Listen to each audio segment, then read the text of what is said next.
Assalamualaikum warahmatullahi wabarakatuh. Anak-anakku, bagaimana kabar kalian semua? Semoga sehat walafiat senantiasa dalam lindungan Allah Subhanahu wa Ta'ala. Sebelum dimulai pembelajaran hari ini, kita baca basmalah dulu ya. Bismillahirrahmanirrahim. Ustazah hari ini akan menjelaskan tema 2, subtema 1, pembelajaran 1. Silahkan kalian simak penjelasan berikut ini.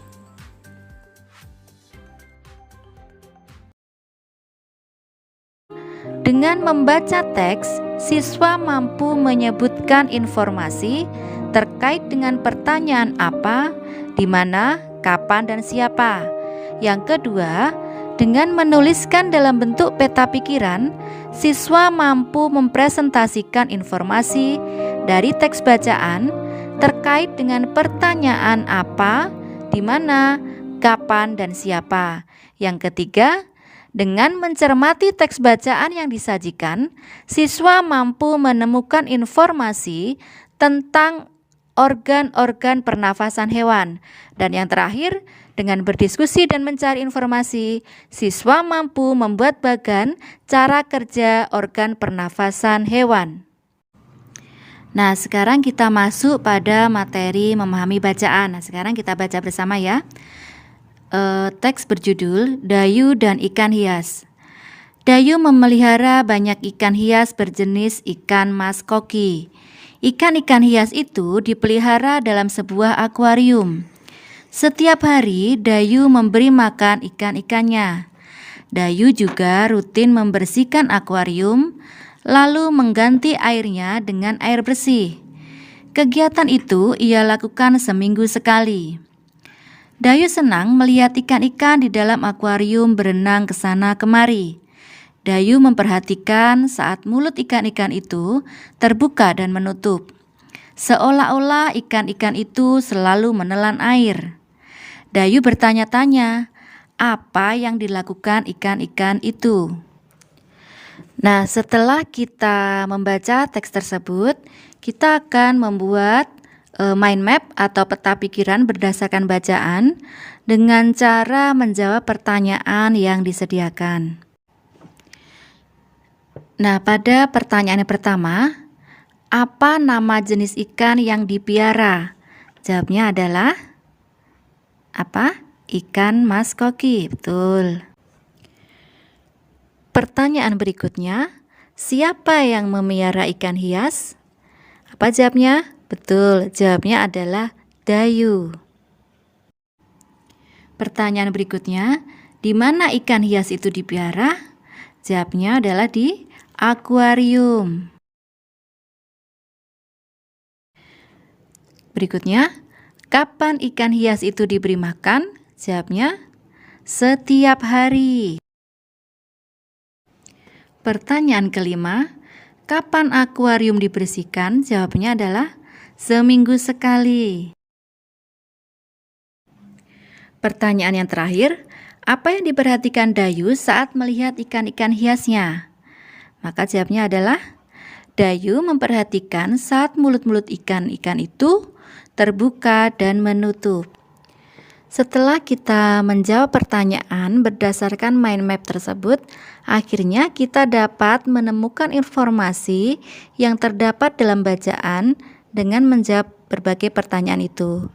Selanjutnya kita akan membahas tentang organ pernafasan pada hewan. Seperti manusia, hewan juga bernafas untuk mengambil oksigen dan membuang karbon dioksida. Namun, sistem pernafasan pada hewan berbeda dari manusia. Bahkan, sistem pernafasan pada hewan pun berbeda-beda sesuai jenisnya. Berikut sistem pernafasan pada beberapa jenis hewan. Cacing tidak mempunyai alat pernafasan khusus. Cacing bernapas melalui permukaan kulit. Di bawah permukaan kulit cacing yang tipis terdapat pembuluh udara. Saat udara masuk melalui kulit, oksigen diikat oleh darah. Pada darah cacing terkandung hemoglobin sehingga mampu mengikat oksigen. Oksigen yang diikat oleh hemoglobin lalu diedarkan ke seluruh tubuh. Pada ikan, alat pernafasannya adalah insang.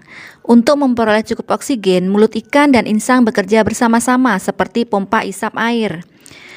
Akibatnya, air keluar dari mulut dan melewati insang. Saat itulah, oksigen dari dalam air terserap dan karbon dioksida dikeluarkan. Selanjutnya adalah serangga. Alat pernapasan serangga berupa trakea, yaitu sistem tabung yang memiliki banyak percabangan di dalam tubuh. Percabangan trakea disebut trakeola. Trakea mengedarkan oksigen langsung ke seluruh sel tubuh dan organ serta menyerap karbon dioksida dari semua sel tubuh untuk dibuang. Berikutnya, alat dan sistem pernafasan pada hewan amfibi. Katak termasuk hewan amfibi, yaitu hewan yang hidup di darat dan di air. Saat masih berupa kecebong, katak hidup di dalam air dan bernafas menggunakan insang. Setelah berumur 9 hari, kecebong bernafas menggunakan insang dalam. Insang dalam akan menyusut seiring mulai berfungsinya paru-paru dan katak muda pun tumbuh menjadi katak dewasa. Katak dewasa bernafas menggunakan paru-paru dan permukaan kulit. Nah, sekarang sampai pada alat dan sistem pernafasan pada reptil. Hewan yang termasuk jenis reptil diantaranya ialah ular, kadal, cicak, buaya, dan biawak. Reptil bernapas menggunakan paru-paru. Udara masuk melalui hidung, lalu ke batang tenggorokan, lalu ke paru-paru. Berikutnya adalah burung atau aves. Burung bernafas dengan sepasang paru-paru. Paru-paru burung terletak di dalam rongga dada. Udara yang mengandung oksigen masuk melalui lubang hidung pada pangkal paruh sebelah atas. Selanjutnya, udara masuk ke pembuluh udara yang disebut trakea. Dari trakea, udara sebagian masuk ke paru-paru dan sebagian lagi masuk ke kantong udara atau disebut pundi-pundi udara. Burung menghirup udara sebanyak-banyaknya saat tidak terbang. Sebaliknya, saat terbang, burung tidak menghirup udara. Udara diembuskan dari kantong udara ke paru-paru. Berikutnya adalah mamalia. Mamalia adalah jenis hewan yang menyusui anaknya. Ada 2 jenis mamalia, yaitu mamalia darat dan mamalia air. Mamalia darat misalnya kambing, sapi, kerbau, dan kuda. Mamalia air misalnya paus, ikan duyung, dan lumba-lumba. Alat pernapasan mamalia darat terdiri dari hidung, pangkal tenggorok, batang tenggorok, dan paru-paru. Sedangkan pada mamalia air, hidungnya dilengkapi dengan katup. Saat mamalia tersebut menyelam, katup akan menutup. Sebaliknya, saat mamalia tersebut muncul ke permukaan air, katup terbuka. Saat itulah mamalia air tersebut akan menghirup oksigen serta mengeluarkan karbon dioksida dan uap air. Tugas kalian hari ini adalah jelaskan sistem pernapasan hewan berikut ini dengan singkat dan tepat.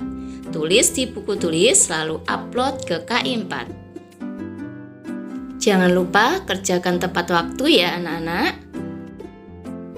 Terima kasih sudah menyimak video dari Ustadzah. Semoga bermanfaat. Wassalamualaikum warahmatullahi wabarakatuh.